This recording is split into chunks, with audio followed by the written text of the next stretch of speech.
Hi, I'm Ann Kelly, founder of Juno Active. We are the specialists in plus-size activewear. I'm here today to talk to you about sizing and helping you to get a great fit for your Juno Active purchases. I want to introduce you to our fit model, Virginia. We call her Virginia because she's a wolf form. So Virginia helps us get the best possible fit for you. You might notice that Virginia is our 1X. We've got her sized on the top end of the 1X range. But let's find out what size you are. The best thing to do is to measure. I know none of us like to measure ourselves, so I have a very easy and pleasant way for you to measure yourself. First of all, find a lovely piece of ribbon or a string.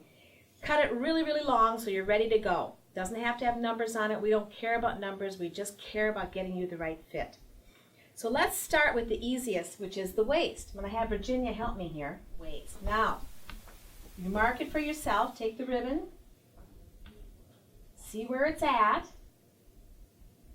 It should be firm around you without pulling in, and just measure where you're at. Get the beginning, get the end. That's your measurement. So mark it for yourself and take the ribbon, and once you have it on your string or your ribbon, you can put that against any fixed measuring device. You can use a tape measure, you can use a yardstick, you can use a simple slide rule if you still have one. So that's the way you do it. Now, what's your natural waist?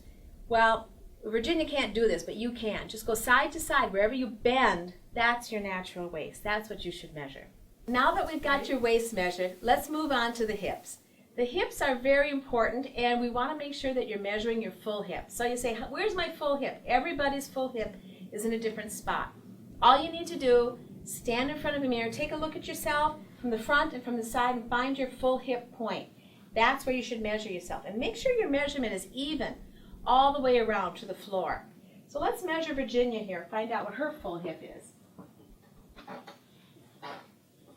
Now I happen to know she's a perfect 50 inches at the hip, so we'll measure her right here. And remember, keep your tape firm but not tight. It shouldn't be cutting into you at all. Take your measurement, put it up against your measuring tape, and write down your measurement for your full hip. So let's talk about measuring the bust. The first thing you should do is put on your best fitting favorite bra. And when you measure yourself, be sure and put your arms down. You might want to measure yourself a couple of times and see how consistent your measurements are. So let's measure Virginia. Take your tape, again, keep it parallel to the ground, and take the measurement at the full bust. Remember to keep the tape firm, but not cutting into you. Then when you've got that, go ahead, measure it against your fixed tape, and write that down. If you have any concerns about your fitting and getting great measurements, a really good suggestion is to go to your alteration shop and get a full set of accurate measurements. They're usually happy to do that for you at no cost. Now that you've got a great set of measurements, the important thing is to use them well while you're shopping so that you can get the best fit the first time. All you need to do is to take a look at the Juno Active size chart, plug in your numbers, bust, waist, and hip for the best fit. If you have any questions, email us, call us. We do love to hear from you. And Virginia and I wish you happy shopping.